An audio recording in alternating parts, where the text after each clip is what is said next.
তোমরা তো বেশি দিন না, অল্প দিন আন্দোলন করেছো, ঠিক আছে, তোমাদের আন্দোলন তো আমাদের কারণে আমাদের বিজয় অনেকখানি ইজি হয়ে গেছে, আমরা অস্বীকার করবো না।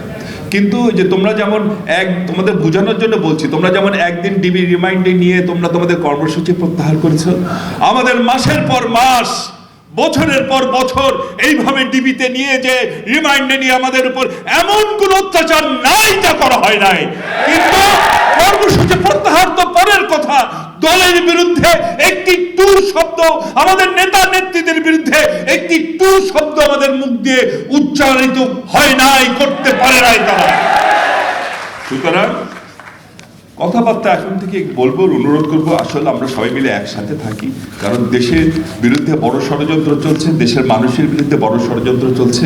আমরা পরস্পরকে আক্রমণ পারতপক্ষে অ্যাভয়েড করার চেষ্টা করব। আমি বলতে চাচ্ছিলাম না, অসীমের কথাটা বলার পরে আমার কেন জানি ভিতরে আসলে খারাপ লাগে, এইভাবে আঘাত করে যদি কেউ বলে খারাপ লাগে।